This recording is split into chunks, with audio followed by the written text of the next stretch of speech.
कैराना में anti Romeo squad team की in charge महिला दरोगा के साथ पूर्व कोतवाल द्वारा दुर्व्यवहार व शोषण करने के मामले में युवाओं ने मुख्यमंत्री को ज्ञापन भेजकर कोतवाल के खिलाफ कार्रवाई की मांग की है। ज्ञापन हमने तत्कालीन इंस्पेक्टर प्रवीण राणा के खिलाफ विधिवत रूप कार्रवाई के लिए हमने माननीय मुख्यमंत्री के नाम तहसीलदार को ज्ञापन दिया है। हमारे ज्ञापन में मांग है जिस तरीके से तत्कालीन महिला दरोगा अंजू गुज्जर जी के साथ दुर्व्यवहार किया गया तत्कालीन इंस्पेक्टर प्रवीण राणा जी द्वारा, हम उनके खिलाफ कार्रवाई की मांग को लेकर ज्ञापन दिया हम लोगों ने। मुजफ्फरनगर पुलिस द्वारा नशे के खिलाफ चलाई जा रही मुहिम जीरो ड्रग्स अभियान को उस समय बड़ी सफलता हाथ लगी जब क्राइम ब्रांच टीम और सिविल लाइन पुलिस ने संयुक्त कार्रवाई करते हुए अनाधिकृत रूप से संचालित बॉडी बिल्डिंग सप्लीमेंट्स की फैक्ट्री पर छापेमारी कर संचालक जुबेर आलम सहित 3 आरोपियों को गिरफ्तार कर लिया। पुलिस ने इन अभियुक्तों के पास से भारी मात्रा में अलग अलग कंपनी के करोड़ों रुपए के नकली प्रोटीन के भरे हुए डिब्बे, टैबलेट्स, नकली रेपर व नकली प्रोटीन बनाने के सामान को भी भारी मात्रा में बरामद किया। वरिष्ठ पुलिस अधीक्षक अभिषेक यादव ने आज इस पूरे गिरोह का भंडाफोड़ किया। मुजफ्फरनगर में एक नेशनल लेवल का इंटर स्टेट गैंग पकड़ा गया है जिसमें 3 लोग हमारे द्वारा गिरफ्तार किए गए हैं जो बहुत ही भारी मात्रा में जिनसे सामान बरामद हुआ है, जिसमें ये फेक सप्लीमेंट्स बना रहे थे जो प्राइमरीली जो जिम और क्या कहते हैं वर्कआउट सेंटर्स पे जाने वाले जो नई उम्र के लड़के होते हैं वो प्रोटीन पाउडर्स और सप्लीमेंट्स यूज़ करते हैं। तो ये मल्टीनेशनल इम्पोर्टेड ब्रांड्स जो हैं, कंपनीज हैं, जैसे ऑन है, अल्टीमेट न्यूट्रिशन है, यूनिवर्सल है, उनके नकली डब्बे, नकली स्टिकर्स बना के उसमें प्रोटीन के नाम जो कार्बोहाइड्रेट है मेल्टोडेक्स्ट्रिन, उसके अलावा दवाइयाँ मिला के, फ्लेवर्स मिला के, अन्य चीज़ें मिला के उसको एज प्रोटीन पाउडर बेच रहे थे और आगे सेलर्स को दे रहे थे ताकि वो इस प्रकार से इसको नकली प्रोटीन को असली प्रोटीन बना के बेच सकें। बिजनौर पुलिस ने 5 दिन पूर्व हुई लाखों रुपए की घटना का खुलासा कर दिया है। पुलिस ने चोरी की गई 95,000 की रकम के साथ 2 अभियुक्तों को गिरफ्तार किया है।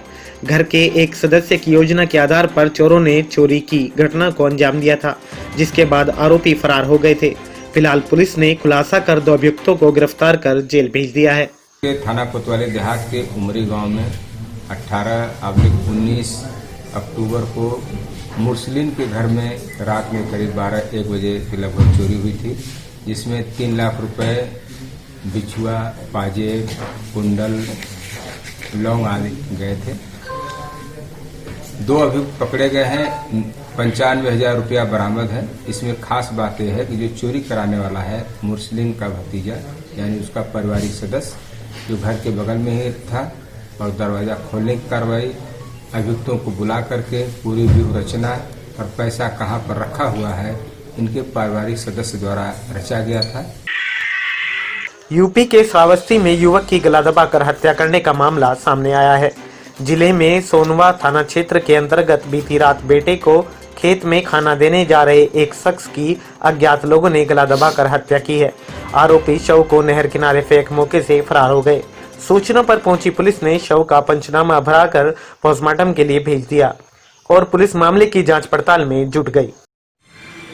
थाना सोनवा क्षेत्र के बाबूपुरवा गांव के राम छबीले अपने बच्चे को खाना देने के लिए खेत पर जा रहे थे।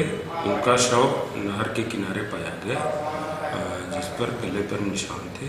इस पर अभियोग पंजीकृत कर लिया गया है। अग्रिम कार्रवाई की जा रही है। क्राइम ब्रांच से कई टीमें लगा दी गई हैं घटना के अनावरण के लिए। जनपद शामली के कलेक्ट्रेट सभागार में उत्तर प्रदेश सरकार द्वारा पर्यावरण एवं जलवायु परिवर्तन को लेकर एक सभा का आयोजन किया गया। इस सभा में जिला स्तर पर समस्त पर्यावरणीय विषयों एवं प्रदूषण से संबंधित बिंदुओं पर चर्चा की गई। सभा में जिला पर्यावरणीय समिति द्वारा दूषित नदियों को स्वच्छ, निर्मल व अविरल बनाने हेतु किए जा रहे कार्यों को लेकर विस्तार से चर्चा की गई। आज जिला गंगा संरक्षण समिति का गठन किया गया है और अब दूसरे फेज में गंगा का कार्य चल रहा है, तो अब शामली जनपद को भी गंगा जिलों में शामिल कर लिया गया है। इससे गंगा का जो फंड है वो जनपद शामली में आएगा और थोड़ा बेटर होगा हमारी नदियों का। दूसरा, जिला पर्यावरण समिति की बैठक थी जिसमें हमने पर्यावरण के मुद्दों पर काम किया और जिलाधिकारी महोदय ने आदेश दिया है कि जल्द से जल्द चीज़ों को निपटाया जाए और पर्यावरण को ठीक किया जाए। जिलाधिकारी जसजीत कौर की अध्यक्षता में हुई इस बैठक में जिलाधिकारी ने जनपद के सभी नगर पालिका परिषद के अधिशासी अधिकारियों को लताड़ भी लगाई। जिला अधिकारी ने कहा कि अगर अब सड़क के किनारे कूड़ा दिखाई देता है तो मैं खुद अपनी टीम के साथ जाकर वहां से कूड़ा हटाने का काम करूंगी। बेहतर है आप लोग अपना काम ठीक तरीके से करें। शामली से न्यूज़ 80 के लिए ब्यूरो रिपोर्ट। बिजनौर की नांगल सोती थाना पुलिस को उस वक्त बड़ी कामयाबी हाथ लगी जब गैंगस्टर एक्ट के वांछित अपराधी को पुलिस ने गिरफ्तार कर लिया। पकड़ा गया वांछित अपराधी कई मामलों में जेल जा चुका है और उस पर 15,000 का इनाम भी घोषित था। बिजनौर के थाना नांगल सोती पुलिस को एक वांछित अपराधी की जांच की रिपोर्ट सौंपी गई थी। नया गांव थाना मंडावली क्षेत्र का शाहबाज नाम का वांछित गैंगस्टर एक्ट का अपराधी था जो कई मामलों में पहले भी जेल जा चुका था और उस पर पुलिस ने 15,000 का इनाम घोषित किया था। एक अपराधी जो नया गांव मंडावली का रहने वाला है, ये चोरी के कई अभियोगों में जेल गया था। इसके ऊपर गैंगस्टर एक्ट का अभियोग पंजीकृत था। कई महीनों से वांछित चल रहा था। इसकी विवेचना नागल से चल रही थी और इसको गिरफ्तार करके जेल भेजा जा रहा है। इसके ऊपर 15,000 रुपए का पुरस्कार घोषित था।